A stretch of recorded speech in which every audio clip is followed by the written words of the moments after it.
So, in the Vampirella universe, the dust is finally settling after this huge showdown with the reality warping Jack Sovereign. But you know what? This isn't the end of a story. It's a complete rewrite of the rulebook. We're about to dive into how one villain just up and leaving has led to a sister's total rebirth, a super fragile new alliance, and a terrifying new monster literally born from the ashes of their past. Let's break down how this universe just got flipped on its head. I mean, that's the question that kicks this whole thing off, right? We're always geared up for a final battle, a big flashy win or a tragic loss. But what happens when a cosmic level threat, like Jack Sovereign, just decides his target isn't worth the trouble anymore, and poof, he's gone? That is exactly where this news story begins. Okay, so picture this. Vampirella arrives at the site of this metaphysical rupture. She's expecting a war zone, total chaos. But what she finds is just this deep, unsettling silence. You can just feel it. The game has changed. And the new rules are way more shocking than she could have ever imagined.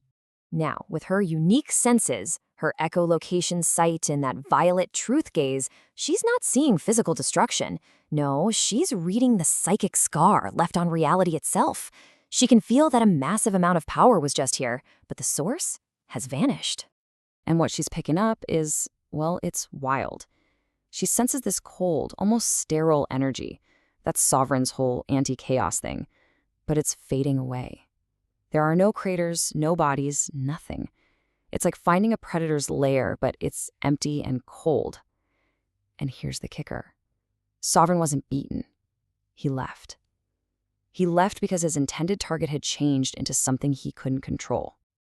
And that something he couldn't control? That would be her sister, Draculina. See, Sovereign's departure was just the trigger. The real story here is the incredible transformation it caused in her. And this change is just staggering. On one hand, you've got the Draculina we all knew, the shadow self, basically a puppet for her mother Lilith, fueled by pure chaos and resentment. But now, she calls herself the Morning Star, a sovereign of the self. She's not following anybody's script anymore. She's writing her own, and she's powered by this new, stable inner energy source called the Ruby Coal. So how does Vampire know this is for real? Oh, the proof is everywhere. For starters, Lilith's mirror shards, the very things used to control Draculina her whole life, they aren't just hidden. They've been erased from reality, wiped from existence. Her energy is no longer this chaotic, angry flame. It's a stable, powerful glow. Even her weapon, that insane ruby axe scythe, is humming with its own independent power, a power so strong that Vampirella's truth gaze can't even get a read on it. Draculina's own words just nail it perfectly. She explains that Sovereign basically offered her a new boss, a new script to follow. But she had this breakthrough. She realized the problem wasn't who was writing her story, it was the fact that she was being written at all. So she didn't just switch authors. She took the pen for herself.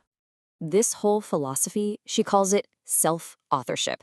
And it's so cool. She didn't just move on from her past, she weaponized it. She took all that pain, all that manipulation, what she calls the retcon, and literally used it as fuel to forge a soul that is 100% her own. She's not a character in someone else's story anymore.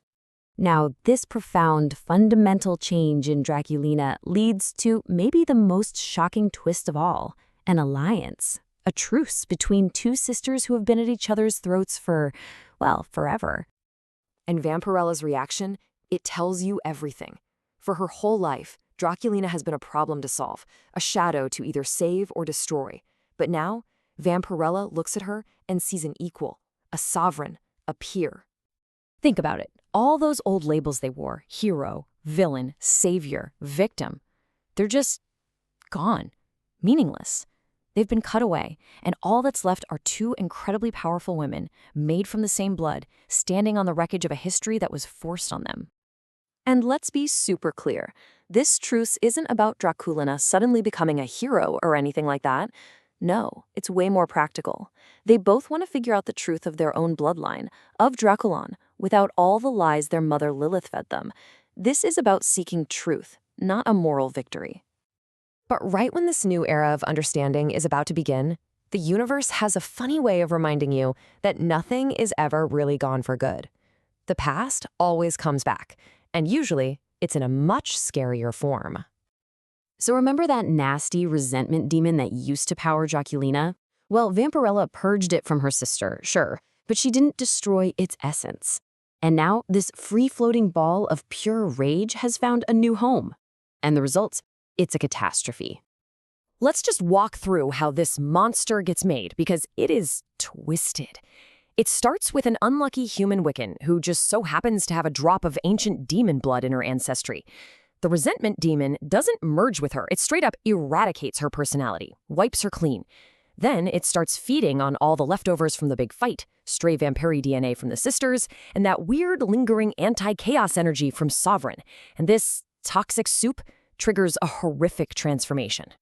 And this is what you get, a creature of myth, the Mothman, brought to life in the worst way possible. Its body is all distorted, its demonic nature supercharged by the Wiccan magic that was already there. You see those massive, glowing red eyes? That's the pure, unfiltered hatred of the resentment demon looking at you, and its power crackles with that chaotic energy Jack Sovereign left behind. It's a monster literally built from the ghosts of their recent past. This thing, this Mothman, represents a whole new type of threat. They're calling it a natural chaos. It's not a villain with some grand plan, it's not following a script, it's a pure predator, and it exists completely outside of the new, self-controlled realities the sisters have built for themselves. It is a living nightmare born from the very history they just fought to escape. So, that's where we're left. The Twilight Monarch and the Morning Star finally standing together as equals. But is their newfound control over their own lives and stories going to be enough? Can they really defeat a monster that's made from the very pages they just ripped out of their own book? Well, I guess we're going to have to wait and find out.